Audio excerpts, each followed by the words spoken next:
when this election is over, based on what they've done, I would have every right to go after them. Yesterday, Donald Trump appeared in an interview with Fox News propagandist Sean Hannity. This is supposed to be a softball interview. It's supposed to be easy. It's supposed to make Trump look good. Trump and Hannity are friends to the extent Trump can have friends, or as Nikki Haley likes to say, Trump is my friend.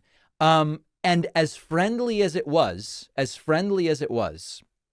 Trump seemed confused. He would answer questions that were not asked.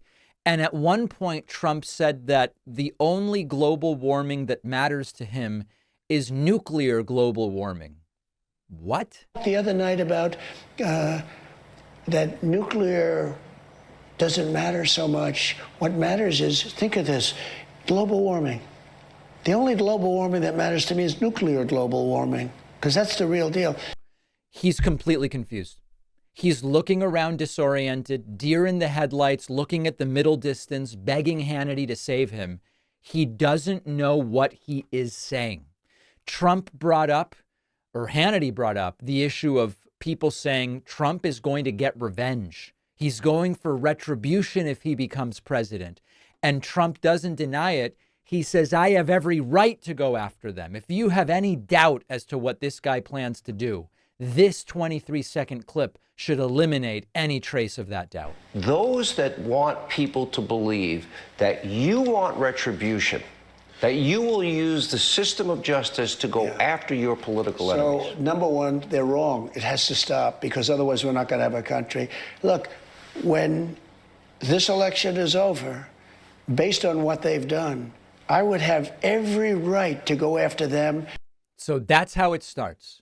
We have to stop it, but I have every right. And in other venues, I'm saying I'm going to do it. Here, I'm taking a cue from Hannity that I should deny I'm going to do it. But by the way, I would have every right to do it. Trump very lost and very confused at another point during the interview, to the point where Hannity has to say, let's actually maintain focus on one topic for a second here. Let me go back to the foreign policy. I say a lot of things about it, but it's whatever I say about it, it's real bad. But let me stay focused for just a second, if I may. Hannity's struggling. Hannity's struggling to even keep Trump on one topic. And then this is where it really got weird. And women and anyone who knows a woman should pay very close attention to this part. Trump says, in a way, it's a beautiful thing to see states pass abortion bans that can even force teenage rape survivors to give birth. Trump says the entire way it's all working out is a beautiful thing. And in many ways, it's a beautiful thing to watch. So they wanted to, for 52 years, move it back to the states. That's why they wanted to fight Roe v. Wade. Then about 10 or 12 years ago, it started getting more complex. They were talking about... This should be shocking and appalling to people, not as Democrats, not as Republicans, not as independents, not as foreign observers of what's happening in the United States. At a basic human level, this should disgust all of us. It certainly disgusts me. At another point during the interview, Trump praising the usual suspects, Putin, Kim Jong-un, Xi, saying these are individuals at the top of their game. President Xi of China, Putin, Kim Jong-un, all of these leaders are at the top of their game. Mentally, they're at the top of their game. So it doesn't matter whether it's to attack Joe Biden or to cheer on their strength. It is always the usual suspects, the dictators, the authoritarians, the autocrats, and this is who Trump aspires to be. Trump getting confused about climate and weather at another point during the interview. And again, he gets that sort of lost look on his face. He said it's an existential threat. He loves the words existential threat. That global warming is an existential threat. And he doesn't know why. What is it? It's weather.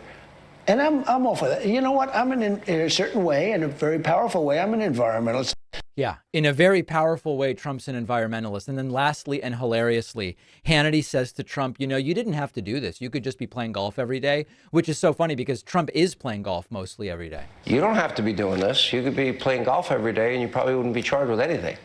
Well, I think I say it about almost all of these cases that are brought against me. They are doing it for the purposes of hurting a political opponent. Yeah. Of course, it's not Trump could be golfing every day. He does spend most days golfing in Florida. So really wild when you have a friendly interview that's supposed to be no sweat, no big deal.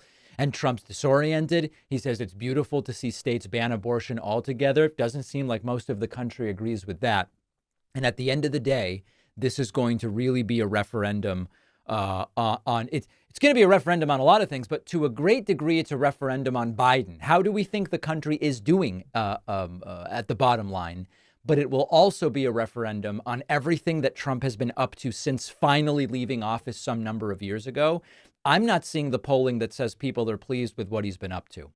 In today's insane media landscape, to stay informed and prepare for the show, I turn to trustworthy publications of record like the Washington Post. No one can beat the Washington Post's track record of investigative journalism and speaking truth to power. And now the Washington Post is a sponsor of the David Pakman Show. Did you know the Post offers a cool feature for audio lovers like you? You can actually listen to articles in addition to reading them, so you can tackle your to-do list and catch up on the news at the same time. And if you thought the Washington Post only covered politics, think again. You name it, they cover it. Climate and culture, crosswords and cooking. The Washington Post helps you discover a world of surprising stories, important insights, and actionable advice. It's important to me that this show only be sponsored by a reputable news organization like the Washington Post, and my audience needs to stay informed. You really need a daily newspaper to read online to do that. From May 21st to June 3rd, my audience can subscribe for just 25 cents per week for their first year. That's 90% off their typical offer. Go to washingtonpost.com/Pakman. And after June 3, they still have a great deal for you at 50 cents a week. The link is in the description.